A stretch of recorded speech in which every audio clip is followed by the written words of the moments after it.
My mother's voice cut through the dining room like ice. Vanessa, you need to understand something.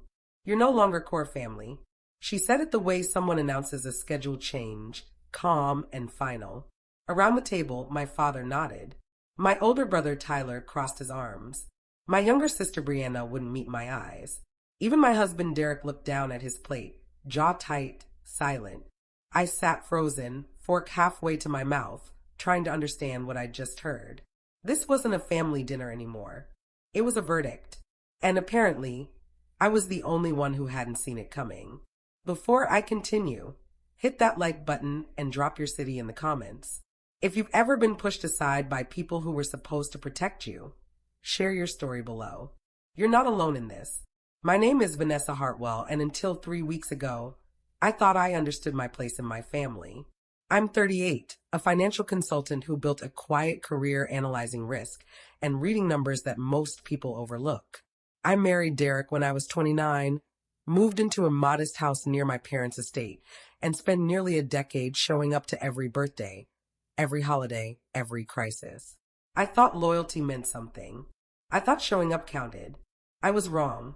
The meeting had been called suddenly. My mother, Patricia, sent a group text on Tuesday afternoon with just 4 words, family meeting. Saturday, mandatory. No explanation, no context, just the kind of summons you don't question in the Hartwell family. When I arrived at my parents' sprawling colonial house, the dining room was already arranged like a boardroom. My father, Howard, sat at the head of the table, reading glasses perched on his nose. Tyler sat to his right, confident and relaxed. Brianna fidgeted with her phone on the left. Derek took the seat beside me, but his body angled away, like he was already creating distance. Patricia stood at the other end, hands folded, expression unreadable. Thank you all for coming, she began, though it wasn't really optional. We need to discuss the family properties and clarify roles moving forward. The word clarify landed heavy. I glanced at Derek, but he wouldn't look at me. That's when I knew. Whatever was about to happen, he already understood it. And he hadn't warned me. After recent disagreements, Patricia continued, her gaze settling on me. We've decided to restructure the family hierarchy. Some members will retain decision-making authority. Others will be supportive. Supportive. The word felt like a demotion wrapped in silk. Vanessa, she said, and the room went still. You're no longer considered core family in matters of property or inheritance. The silence that followed wasn't surprise. It was agreement. They'd already decided. This meeting wasn't a discussion. It was an announcement. My chest tightened, but I didn't speak. Not yet. Because the worst part wasn't what my mother said. It was that Derek sat beside me, relief flickering across his face like a door finally closing. Patricia pulled out printed pages, sliding them across the table like a corporate presentation. This is the new structure, she explained, tapping the top sheet. Tier 1, Howard and Patricia. Tier 2, Tyler, as eldest son and executor. Tier 3, Brianna, pending marriage and stability. And then, at the very bottom, circled in red ink, my name. Vanessa, advisory only. No voting rights. No inheritance priority. No decision-making capacity. I stared at the chart, my own name reduced to a footnote. This is because I questioned the land sale? I asked quietly. 2 months ago, I'd raised concerns about selling a commercial plot without proper appraisal. I'd suggested getting independent valuations. Apparently, that counted as insubordination. Tyler leaned back, arms crossed.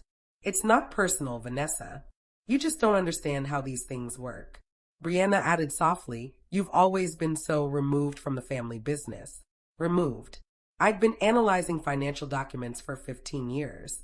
I'd caught discrepancies they'd missed. But asking questions, it seemed, was the problem. You should be grateful, Patricia said, her voice sharper now, that we're still including you at all. The words hit like a slap. Grateful. For being erased from my own family tree while sitting in the house I grew up in. I looked at Derek again, silently begging him to say something, anything.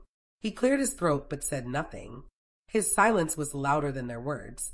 That night, driving home in separate cars, I realized something cold and clarifying. This wasn't emotional. This was strategic. And I'd been outmaneuvered before I even knew the game had started. Derek didn't speak until we were inside our house. Door closed, the hum of the refrigerator the only sound between us. I set my bag down carefully, trying to keep my hands from shaking. You knew, I said. Not a question. A statement. He sighed, rubbing the back of his neck. Vanessa, don't start. Don't start. My voice cracked. They just demoted me like I'm some employee. And you sat there silent. He turned to face me, frustration tightening his features. Because fighting them won't change anything. You need to accept this and move on. Accept this. Like it was reasonable. Like being erased from my own family was just another compromise in marriage. You agreed with them, I said slowly, the realization sinking in. You talked to them before tonight. Derek's jaw clenched. He didn't deny it. They asked my opinion. I told them the truth. You don't make things easier, Vanessa. You question everything. You push back. They're tired of it. The words hung between us, sharp and final. He wasn't defending me. He was explaining why I deserved this. I felt something inside me shift, like a weight redistributing. How long have you been talking to them behind my back? I asked. He looked away. A few weeks. Maybe a month. A month. While I'd been trying to protect family assets, he'd been helping them remove me from the equation. I walked to the bedroom, closed the door, and sat on the edge of the bed. My phone buzzed. A text from Tyler. Hope you understand. It's what's best for everyone. Everyone except me. That night, lying in the dark with Derek asleep beside me, I made a decision. I wasn't going to fight them emotionally. I was going to fight them the way they'd fought me. Quietly, strategically, permanently. The next morning, I started digging. Not dramatically, not obviously, just carefully. I'd been handling some of the family's financial documents for years, organizing tax records, tracking property deeds. They'd always trusted me with the administrative work, the unglamorous labor no one else wanted. Now, I realized that trust was a mistake. On their part, not mine. I pulled up the property files on my laptop, cross-referencing county records with the documents I'd scanned months ago. That's when I saw it. The commercial land portfolio, the one they'd been so eager to sell, had been revalued 6 months ago. Not by the county, by a private appraiser my father had hired. The new valuation, $50 million. $50 million. I sat back, staring at the number. They told me the properties were worth maybe $15 million, that selling was necessary to cover taxes and maintenance. They'd framed it as a burden. But this wasn't a burden. This was a fortune. And no one had told me. Not my parents. Not Tyler. Not Derek. I opened another folder. The one containing the original property transfers from my grandparents. My grandmother, Eleanor, had split ownership among her 3 children when she passed. My mother received a third. My uncle received a third. And the final third had gone into a family trust with specific language about distribution among grandchildren. My name was listed, not as advisory, as a beneficiary with controlling interest once certain conditions were met. Conditions I'd met 5 years ago when I turned 35. They'd restructured the family hierarchy, but they'd forgotten one critical detail. Legally, I still owned more than they wanted me to have. I didn't confront anyone. I didn't send angry texts or demand explanations. Instead, I apologized. At the next family dinner, I arrived early, helped Patricia set the table, and spoke softly. I've been thinking about what you said, I told her. You're right. I've been difficult. I'm sorry. Her expression softened, surprised. Oh, sweetheart. I'm glad you understand. Tyler clapped me on the shoulder. See, that's the Vanessa we need. Brianna hugged me, relieved. Derek squeezed my hand under the table, his earlier tension melting. They thought I'd surrendered. They thought I'd finally learned my place. That night, I went home and called a lawyer. Not the family attorney, not someone my parents knew. I found Helen Briggs through a colleague, a sharp estate litigation specialist known for taking on powerful families. Her office was small, tucked into a quiet street downtown, the kind of place that didn't advertise. When I walked in, she didn't waste time on pleasantries. Tell me everything, she said, pen poised over a yellow legal pad. I did. The hierarchy chart, the hidden valuation, the original trust documents, the fact that my name was still on controlling interests they assumed I'd never enforce. When I finished, she leaned back, studying me carefully. Do you want peace? She asked, or leverage? I met her gaze. I want what's mine. She smiled just slightly. Then let's get to work. I left her office an hour later with a plan, a retainer agreement, and the first real sense of control I'd felt in weeks. They'd made me invisible. I was about to make myself impossible to ignore. Helen worked quickly. Within a week, she'd pulled every property deed, trust document, and transfer record tied to the Hartwell estate. She hired a forensic accountant to trace the money, a handwriting expert to verify signatures, and a private investigator to document communications. I kept going to family dinners. I kept smiling. I kept playing the role they'd written for me. You seem better, Patricia said one evening, passing me a bowl of salad. More at peace. I nodded. I think I just needed time to process. Derek squeezed my knee under the table, proud. Tyler talked about the upcoming land sale, confident and relaxed. No one suspected I was building a case file in a lawyer's office across town. But late one night, going through my grandmother's original documents, I found something that made my blood stop. A transfer agreement from 3 years ago, reassigning part of my trust share to Tyler. The signature at the bottom was supposed to be mine. Neat, slanted, unmistakable. Except I'd never signed it. I'd never even seen this document before. I took a photo and sent it to Helen. Her response came within an hour. Bring me every document with your signature. Now, I spent the weekend pulling files from the home office, scanning pages Derek thought were just old tax records. I found 3 more. 3 more documents I'd never signed, all transferring my interests to other family members, all dated within the last 5 years, all perfectly forged. When I showed Helen, she called in the handwriting expert immediately. He studied the signatures under magnification, comparing them to samples I'd provided. His conclusion was definitive. These were traced, not signed. Likely from scanned originals. This isn't accidental. It's deliberate fraud. Helen set her pen down and looked at me steadily. Vanessa, this just became criminal. I didn't sleep that night. I lay beside Derek, listening to him breathe, wondering when he'd known, wondering if he'd helped. The next morning, I made coffee like always, kissed him goodbye like always, and waited until his car disappeared down the street. Then I called Helen. I need to know if my husband was involved, I said. She paused. That will complicate things. I don't care. I need to know. She agreed to expand the investigation. By the end of the week, the answer came back. Email records showed Derek had been in communication with Tyler and Patricia for months, discussing Vanessa's resistance and simplifying the structure.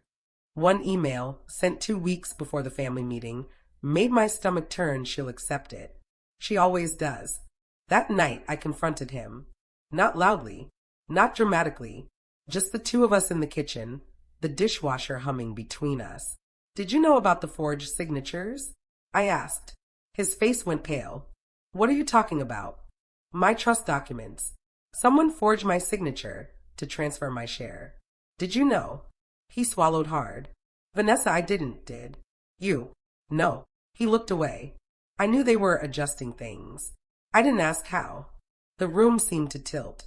He'd known. Maybe not the specifics, but he'd known something illegal was happening, and he'd said nothing. Done nothing. I'm filing, I said quietly. Filing what? A lawsuit. Against all of you. His eyes went wide. You can't be serious. I'm filing independently, I continued, my voice steady. Without you. You're named as a defendant. He stood, chair scraping. Vanessa, don't do this. We can fix this. But I was already walking away. There was nothing left to fix. Helen filed the lawsuit on a cold Tuesday morning in November. The court clerk stamped the documents, and within 2 hours, notices were delivered to my parents' house, Tyler's office, and Brianna's apartment. Derek received his at work. I turned my phone off. I didn't need to see their reactions. I already knew. By evening, my phone had 47 missed calls. Text messages flooded in. the preview lines flashing across my screen like warnings. How could you do this? You're tearing this family apart. We need to talk now. I deleted them without reading. Then the threat started. Tyler's message was blunt. You'll regret this. My father's was colder. You've made a serious mistake. Even Brianna, sweet Brianna, sent something cutting. I hope you're happy destroying everything. But I didn't respond. Silence, I'd learned, was more powerful than any argument. Silence let them spiral. Silence made them wonder what I knew, what I'd found, what else was coming. And there was more coming. Much more. Helen called that night. They've hired the Brennan Group, she said, referring to one of the state's top defense firms. Good. That means they're scared. She laughed. You sound different. I feel different, I admitted. For the first time in my life, I wasn't trying to keep the peace. I wasn't shrinking to fit their expectations. I was standing in the full, uncomfortable truth of what they'd done. And I wasn't backing down. The next morning, I woke to an email from Derek. Subject line, please. I deleted it without opening. Whatever he wanted to say, it was too late. He'd chosen their side long before I'd chosen mine. Now we'd both live with those choices. The gaslighting started immediately. Within a week, my mother was telling relatives I'd had a breakdown. Tyler told colleagues I was mentally unstable. Brianna posted vague messages on social media about family betrayal and greed. They were building a narrative. Vanessa, the ungrateful daughter who turned on the people who loved her. Vanessa, the opportunist. Vanessa, the villain. I said nothing publicly. No posts, no statements, no explanations. I let them spin their story while Helen built mine. The difference? Mine had evidence. Court dates were set. Depositions scheduled. Every member of my family would have to answer questions under oath. And lies, I'd learned, didn't hold up well under legal pressure. Meanwhile, I moved out. I rented a small apartment across town, packed my things while Derek was at work, and left only a note on the kitchen counter. I'll be in touch through my attorney. The space was quiet, bare, just a bed and a desk and windows that let in clean winter light. For the first time in years, I could breathe. Helen called with an update. Forensic accounting found something. What? Offshore accounts. 3 of them. Registered under shell companies. All tied to the disputed properties. My pulse quickened. How much? We're still tracing it, but preliminary estimates suggest several million in hidden transfers. They hadn't just tried to cut me out. They'd been moving money for years, hiding assets, building a financial structure I was never supposed to discover. Can we freeze them? I asked. Helen's voice hardened with satisfaction. We're filing an emergency motion tomorrow. The next day, the judge granted it. Every account, every property, every asset tied to the Hartwell estate was frozen pending investigation. My phone exploded again. This time, I didn't even look.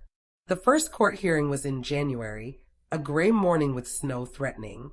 I arrived early, dressed in a navy suit. Hair pulled back, no jewelry.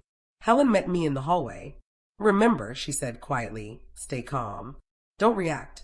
Inside, the courtroom was smaller than I'd imagined, wood-paneled and cold. My family sat on the opposite side with their lawyers, a wall of expensive suits and tight expressions. Patricia looked older, thinner. Howard's face was red, jaw clenched. Tyler wouldn't look at me. Brianna dabbed at her eyes with a tissue, playing the victim even here. Derek sat slightly apart, alone, caught between sides. When the judge entered, we all stood. She was a woman in her 60s, silver hair, sharp eyes that missed nothing. She read through the preliminary filings in silence, then looked up.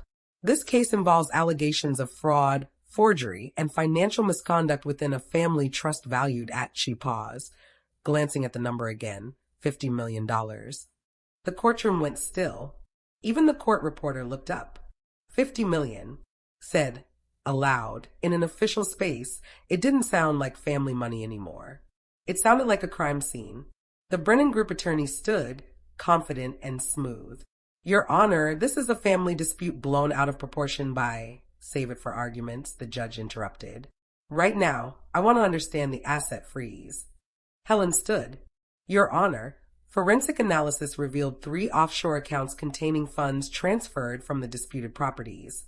We believe these transfers were made without proper authorization and in violation of the trust terms. The judge turned to my family's attorney. Is your client prepared to provide documentation for these accounts? He hesitated, just for a second, but it was enough. We'll need time to compile. You'll need to comply with discovery, the judge said flatly. I'm extending the asset freeze for 90 days pending full financial disclosure. My mother made a small sound, quickly stifled. Tyler's jaw worked. Their attorney asked for a recess. The judge granted it. As everyone filed out, I felt Derek's eyes on me. But I didn't turn around. That version of me, the one who softened under his gaze, was gone. The recess didn't calm anything. It made it worse. By the time we reconvened, my family's desperation had curdled into something sharper. Their attorney came out swinging, trying to paint me as vindictive, greedy, a daughter who turned her back on the people who raised her. He talked about family values, about loyalty, about how litigation destroyed the sacred bonds of blood. Helen let him talk. Then she stood, calm and devastating. Your Honor, the plaintiff isn't destroying anything. She's protecting assets that were stolen from her through forged documents. She held up the transfer agreements, the ones with my fake signatures. These documents were never signed by Ms. Hartwell. A certified handwriting expert has confirmed they are forgeries. We have submitted his full report to the court. The judge leaned forward. Forgeries? Yes, Your Honor. Someone in the defendant's family systematically forged Ms. Hartwell's signature to transfer her trust interests without her knowledge or consent. Silence. Heavy, damning silence. My mother's face went pale. Tyler stared at the table. Their attorney shuffled papers, scrambling. Your Honor, he began, we would need to investigate these claims before. You'll have the opportunity in discovery, the judge said. But if these allegations are substantiated, this court will take them very seriously. She looked directly at my parents. Fraud is fraud, regardless of family ties. As the hearing ended, reporters waited in the hallway. News of the $50 million valuation had leaked. Cameras flashed. Questions shouted. My family rushed past, heads down. I walked out slowly, chin up, silent. By evening, the story was everywhere. Heiress sues family over $50 million estate. Property dispute reveals alleged forgery. I didn't read any of it. I didn't need to. Derek tried to reconcile. He showed up in my apartment late one night, standing in the hallway looking exhausted. Vanessa, please. Can we just talk? I didn't open the door. Anything you want to say, tell your attorney. I'm not part of this, he insisted. I didn't forge anything. I didn't hide money. You just stayed silent while they did it, I finished. You knew something was wrong, and you did nothing. He leaned his forehead against the doorframe. I thought you'd let it go. I thought it wasn't worth fighting over. That's the problem, I said quietly. You thought I'd disappear quietly. You all did. He left without another word. 2 days later, his attorney contacted Helen about a separation. I signed the papers without hesitation. Meanwhile, the court-ordered financial disclosure revealed more than anyone expected. The offshore accounts weren't just holding money. They were actively being used. Transfers in and out, payments to shell companies, a complex web designed to hide assets from taxation and legal scrutiny. The forensic accountant presented his findings in a 200-page report that read like a thriller. My family hadn't just tried to cheat me. They'd been running a sophisticated financial scheme for years. This changes everything, Helen said when I met her at her office. How? They're not just facing a civil suit anymore. The state attorney general's office has been notified. If they pursue, your family could face criminal charges. I sat back, processing. Criminal charges. Prison. My parents, my brother, facing real consequences for what they'd done. What do you want to do? Helen asked. I thought about the hierarchy chart, my name at the bottom. I thought about Derek's relief when they demoted me. I thought about every time I'd been told to be grateful just for being included. I want the truth, I said. All of it. No matter where it leads. The depositions began in February.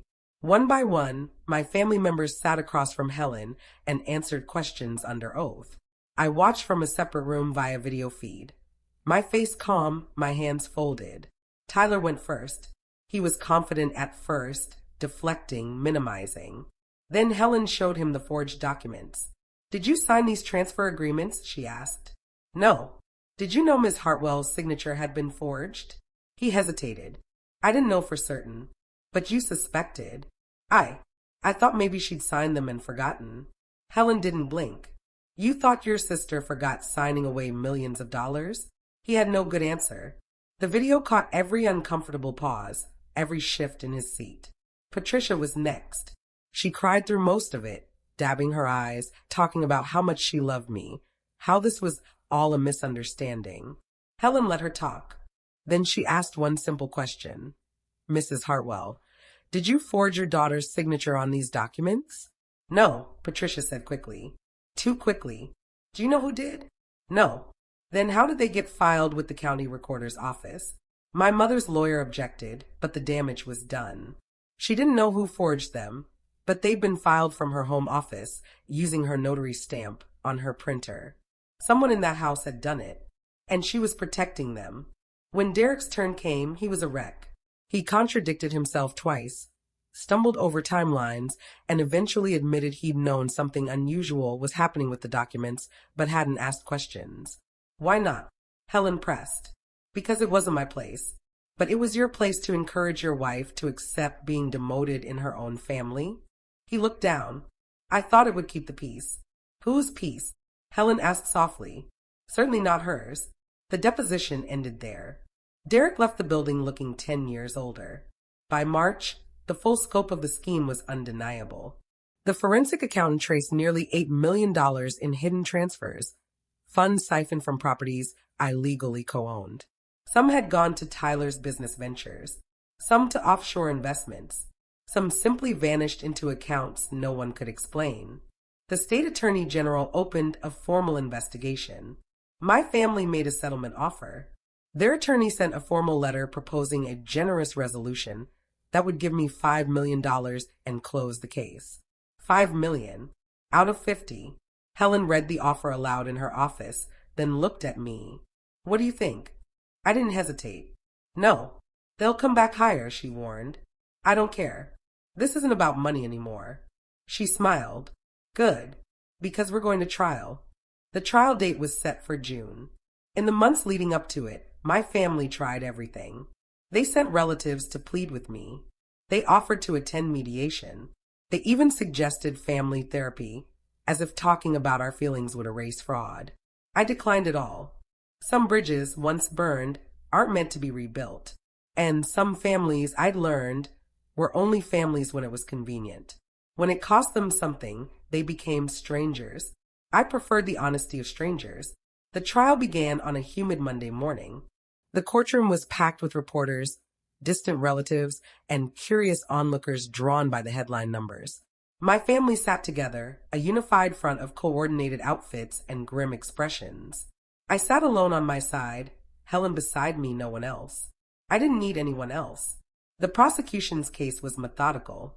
Helen called the handwriting expert, who explained in precise detail how the signatures had been forged. She called the forensic accountant, who walked the jury through every hidden transfer, every suspicious account. She called the private investigator, who presented emails showing my family had discussed managing Vanessa's involvement months before the hierarchy meeting. And then she called me. I walked to the stand, placed my hand on the Bible, and swore to tell the truth. Helen's questions were straightforward. When did I first learn about the property valuation? When did I discover the forged signatures? How did my family respond when I questioned their plans? I answered each one calmly, without emotion, just facts. The defense attorney tried to rattle me during cross-examination, suggesting I was bitter about my marriage, jealous of my siblings, motivated by greed. Isn't it true you're doing this for money? He asked, voice dripping with disdain. I met his eyes. No, I'm doing this because they treated me like I didn't exist. And when I asked why, they lied. The courtroom was silent. Even the attorney hesitated before his next question. When I stepped down, I saw my mother's face. She wasn't crying anymore. She just looked tired, defeated, like she'd finally run out of ways to rewrite the story. The trial lasted 3 weeks. Witnesses, documents, testimonies that contradicted each other. By the end, the jury looked exhausted. So did the judge. Closing arguments were brief. The defense tried to frame it as a family misunderstanding, a dispute over interpretation. Helen destroyed that narrative in 10 minutes. "This isn't a misunderstanding," she said, holding up the forged documents. "This is theft. This is fraud. And the defendants are hoping you'll let them get away with it because they share the plaintiff's DNA." She paused, letting that sink in. But family doesn't mean immunity. It doesn't mean you get to steal from someone just because you raised them. Vanessa Hartwell trusted her family. They betrayed that trust systematically, deliberately, and illegally. Now they need to face the consequences. When she sat down, I squeezed her hand once. She'd given me my voice back. Now it was up to the jury. Deliberations took 4 days. 4 days of waiting, pacing my apartment, staring at my phone. Helen called every evening with updates. Nothing yet. Still deliberating. They've asked for documents to be reread. On the 5th morning, my phone buzzed. One word, verdict. I drove to the courthouse in silence, hands steady on the wheel. Inside, the courtroom filled quickly. My family filed in, faces drawn and pale. The jury entered. I searched their faces for clues, but found nothing. The judge asked the foreperson to stand. "Has the jury reached a verdict?" "We have, Your Honor." "On the charge of fraudulent transfer of assets, how do you find?" "We find in favor of the plaintiff." The room exhaled. I didn't move. "Not yet." "On the charge of forgery?" "In favor of the plaintiff." "On all claims regarding the disputed trust?" "In favor of the plaintiff, Your Honor." $50 million. The number hung in the air like smoke. Everything they'd tried to take, returned. Everything they'd hidden, exposed. Everything they'd thought they'd gotten away with, undone. My family didn't look at me as they filed out. They moved like sleepwalkers, their attorneys guiding them through the crowd of reporters shouting questions. I left through a side exit. No statement, no interview, no triumphant speech. I just walked to my car, got in, and drove home. That night, Helen called. "How are you feeling?" "Tired," I admitted. "Relieved. Empty, maybe." "That's normal. You've been fighting for months." "Do you think they'll appeal?" "They'll try," she said. "But the evidence is overwhelming. I don't think they'll win." I hung up and sat in the silence of my apartment. Outside, the city hummed with traffic and distant sirens. Inside, everything was still. I thought about the hierarchy chart, my name circled at the bottom. I thought about Derek's relief when they'd announced my demotion. I thought about years of being told I should be grateful just for being included. And I realized something. I wasn't angry anymore. I was free. The appeals were filed and denied within 3 months. My family's attorneys tried every angle. Procedural errors, biased jury, excessive damages. The appellate court rejected them all. The judgment stood. $50 million. Assets returned. Control restored. Justice, cold and final. My parents' house went up for sale. Tyler's business filed for bankruptcy. Brianna moved across the country. Derek disappeared entirely. No forwarding address, no social media presence. They scattered like leaves, the family structure collapsing without the stolen foundation holding it together. And then came the request for forgiveness. Letters, emails, messages left with Helen's office. My mother wanted to meet for coffee. Tyler suggested family therapy. Brianna sent a long, tearful message about how she'd just been following their lead and didn't understand what was happening. I read each one once. Then I deleted them. Some wounds don't heal with apologies. Some betrayals are too complete. In August, I restructured the properties into a series of irrevocable trusts. Helen helped me draft the documents, each one airtight, each one designed to prevent exactly what my family had tried to do to me. I named new beneficiaries, charities I believed in, cousins who'd reached out with genuine support, even Helen's law school scholarship fund. Not one member of my immediate family appeared in any document. "You're sure?" Helen asked when I signed the final papers. "Completely." She smiled. "You know they'll find out." "I know." And they did. Within weeks, word spread through distant relatives. My mother called, blocked. Tyler sent an email unread. Derek tried to reach me through a mutual friend, ignored. They wanted access, reconciliation, another chance to be included. But I'd learned something they taught me. Hierarchy isn't about blood. It's about power. And I'd built mine on ground they couldn't touch. On a cool morning in September, I sat in my small apartment with coffee and my laptop. The sun cut across the floor in clean lines. Everything I owned fit in this space. A bed, a desk, some books, my grandmother's quilt.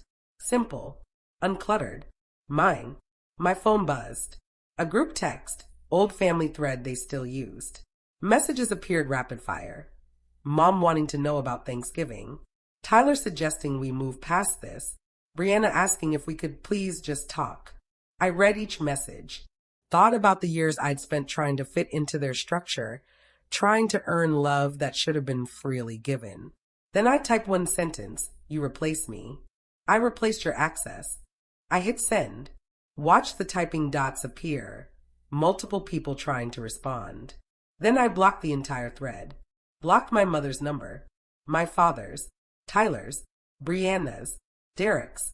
Every contact tied to the family I'd spent 38 years trying to please. The silence that followed wasn't empty. It was clean.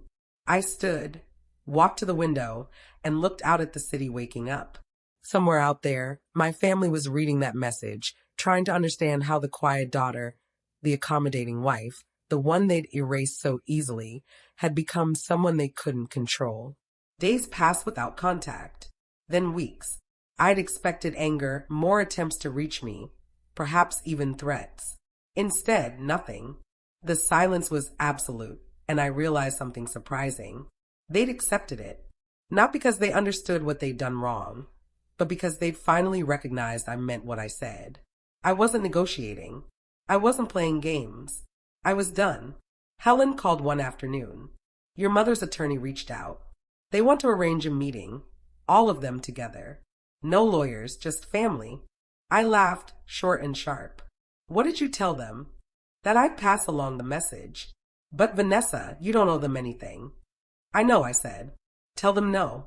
That evening, I went through old photo albums I'd kept in storage. Pictures of childhood Christmases, vacations, graduations. In every photo, I was there but slightly apart, standing at the edge of the frame, smiling but not quite centered. It was like my whole life had been preparing me for this moment, teaching me that I'd never truly belonged in their structure. I'd just been too loyal to see it. I closed the albums and put them back in the box. Not to forget, but to acknowledge. This was my history, but it didn't have to be my future. I could build something different now, something that didn't require me to shrink or apologize or accept being erased. I could build a life where I was core, not because someone permitted it, but because I chose it. October arrived with cold wind and early darkness. I established new routines. Morning runs through the park, coffee at a small cafe where no one knew my story, evenings reading books I'd been meaning to finish for years. Slowly, carefully, I rebuilt myself piece by piece, not as someone's daughter or wife or sister, just as Vanessa, just as me. Helen invited me to dinner at her house, a warm brownstone filled with mismatched furniture and family photos. Her wife, Andrea, worked as a surgeon and told stories that made me laugh until my sides hurt. Their teenage son showed me his college application essays. For the first time in months, I sat at a table where no one wanted anything from me, where my presence wasn't currency or obligation, where I was simply welcome. You're different, Helen observed as we cleared dishes later. How? Lighter. Like you finally put something down. She was right. The weight I'd carried, the constant effort to prove I deserved my place was gone. I'd spent years trying to earn something that should never have been conditional. Now I understood. Love that requires you to disappear isn't love. It's control. That night, driving home through quiet streets, I thought about the hierarchy chart my mother had presented. Tier 1, Tier 2, Tier 3, and me at the bottom in red ink. They created a structure based on who mattered most, who deserved power, who got to make decisions. But they'd forgotten something crucial. Structures built on lies eventually collapse. And when they do, the people at the bottom sometimes walk away while everyone else falls. In November, I received a final message. Not from my parents or siblings, but from my Uncle Grant, my father's younger brother who'd always existed on the family periphery. He'd reached out months ago with quiet support, never asking for details, just letting me know he was available if I needed anything. Now he wrote, I heard what happened. I'm proud of you. Some families need to be left behind to be survived. I read his message 3 times. Then I called him. We met for coffee the next week, a small diner near his repair shop. He looked older than I remembered, gray threading through his hair, hands rough from work. They're not handling it well, he said carefully. Your parents, I mean. The judgment, the publicity. They've basically shut themselves off from everyone. I'm sorry, I said and meant it. Not sorry for what I'd done, but sorry that it had come to this. That justice had required such devastation. Grant shook his head. Don't be. What they did to you was wrong. I saw it happening, and I should have said something sooner. Why didn't you? He sighed. Because speaking up in this family means being pushed out. I learned that young. Your father and mother, they built their world on control. Anyone who questioned it got frozen out. We talked for an hour, sharing stories I'd never heard. How Grant had been excluded from business decisions because he'd questioned their methods. How my grandmother Eleanor had tried to protect all her grandchildren by creating the trust, knowing her daughter Patricia couldn't be fully trusted. How the family had always operated on hierarchies and power plays disguised as tradition. You did what I never had the courage to do, Grant said finally. You stood up. I squeezed his hand across the table. You're standing up now. Thank you. He became my family after that. Not in the suffocating, obligatory way I'd known before, but in quiet Sunday phone calls and occasional dinners where neither of us expected anything except honest company. December arrived with the first snow. A year had passed since that family meeting, since my mother had announced I was no longer core family. I thought about sending a message, something final and definitive, but Helen advised against it. You've already said everything that needed saying. More words won't change anything. She was right. Still, I wanted them to understand completely, irrevocably, that there was no path back. So I sent one last message. Simple, unambiguous, to the old family group chat before blocking it permanently. You replaced me. I replaced your access. And then, before anyone could respond, before the typing dots could start their frantic dance, I blocked every number, every email, every possible point of contact.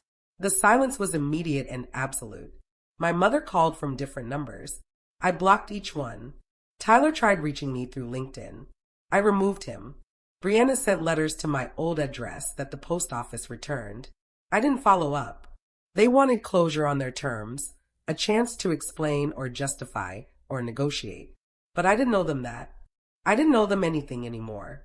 Helen helped me finalize the last details of the trust restructuring.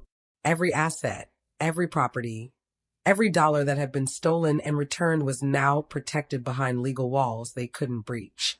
The documents named specific beneficiaries, none of them blood relatives from my immediate family, charities supporting women's independence, scholarships for first-generation college students, grants for financial literacy programs, my grandmother's legacy, finally used the way it should have been all along. On Christmas Eve, I stood in my apartment as snow fell outside, covering the city in white silence. A year ago, I'd been sitting at that family meeting, watching my name get circled in red at the bottom of a hierarchy chart. Now I stood in a space entirely my own, with people I'd chosen, with boundaries I'd built, with peace I'd earned. Helen and Andrea invited me to their holiday dinner. Uncle Grant stopped by with homemade cookies, his wife's old recipe. A colleague from work, someone who'd become a friend during the trial, sent a text checking in. These people weren't bound to me by blood or obligation. They were there because they chose to be. And I chose them back. I thought about my mother, my father, Tyler, Brianna, Derek. I wondered if they were together somewhere, trying to reconstruct what they'd lost. or if the structure had collapsed so completely they couldn't even face each other anymore. Part of me felt sadness for what could have been, but mostly I felt relief. They taught me something invaluable, even if they'd never intended to. They taught me that hierarchy isn't about blood or titles or who sits at the head of a table. Hierarchy is about power, and real power isn't taking from others or controlling their choices or building structures that require someone to be at the bottom. Real power is knowing when to walk away. Real power is protecting yourself without guilt.